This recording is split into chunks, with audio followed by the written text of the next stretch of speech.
Let's begin with the diplomatic row between India and the Maldives, which began on social media and landed in the foreign ministries of both the nations. It all began when on January 4th, Prime Minister Narendra Modi visited Lakshadweep and posted pictures of the beautiful island in India.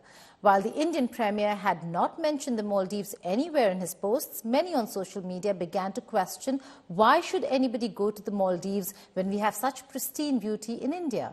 Now, there is a context to this too. A change in government propped up an anti-India camp to power in the Maldives.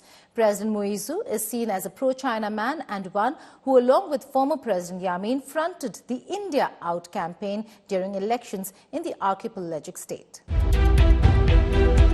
A massive social media war led to 3 deputy ministers and a few MPs taking to social media and using derogatory language against the Indian Premier. What was a war among trolls was elevated to a diplomatic situation. India had to respond. The Maldivian envoy was summoned. The Muizzu administration is trying to tread a cautious line. 3 of the officials have been suspended. India Today was in Male and discovered that many were unhappy with the turn of events. All the associations has condemned this. So this is very unfortunate and this should have not happened. I believe this current ongoing geopolitical difference will be resolved diplomatically and decisively.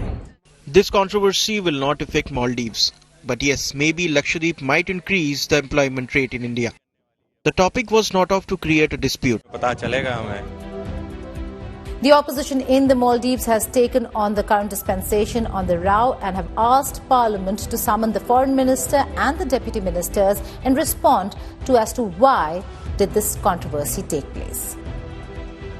They need to be held to account, and I don't think that this is being taken as seriously as it should be by the government. And I think the Maldivian people deserve a stronger and a more certain answer as to what the government will be doing to resolve this issue. Which brings me to the broader diplomatic and strategic question. All this boycott Maldives is well and good for those who do not understand the importance of India-Maldives relations. The 2 countries have seen so many ups and downs in ties, but India has never lost focus on the strategic importance of the near neighbour. Politically, India was one of the first countries to recognize Maldives' independence and establish diplomatic relations.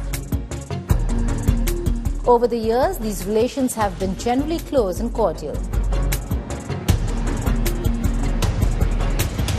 However, they have experienced fluctuations, particularly under the Maldives regimes that leaned towards China, such as under former President Abdullah Yamin. Geographically, if you speak, the Maldives is located in the Indian Ocean close to India's Lakshadweep Islands, placing it in a critical position along major sea lanes of communication. This makes the Maldives vital for India's maritime security interests. India has established a networked coastal radar chain in the Maldives, which is integrated with its own coastal radar system, enhancing surveillance capabilities in the region. We do depend on Indian tourist arrivals.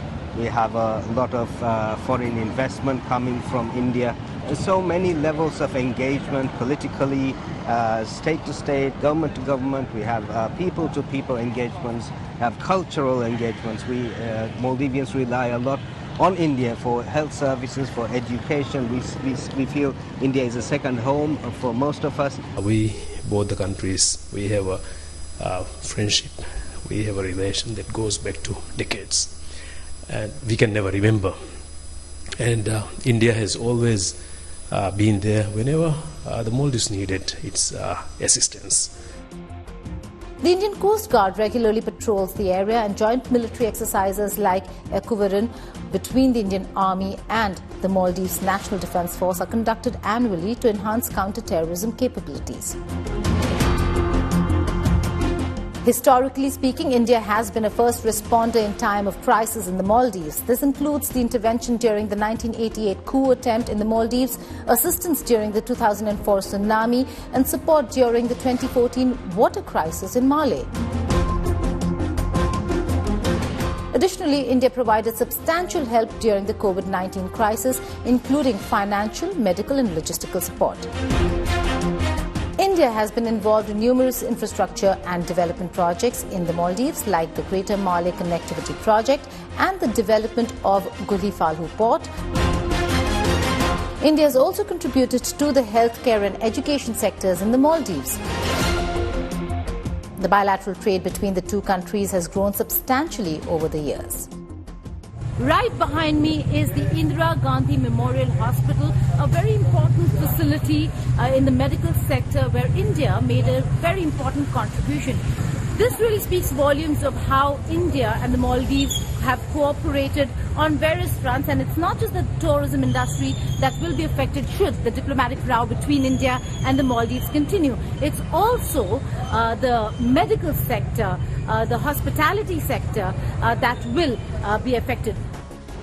Now, there are strong historical and cultural ties between India and the Maldives. The Indian community is well regarded in the Maldives, contributing positively to the socio-economic development of the nation.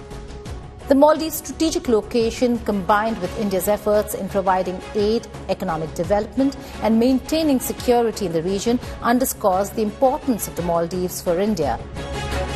Navigating the complexities of political changes and ensuring robust diplomatic relations continue to be crucial for maintaining this significant relationship.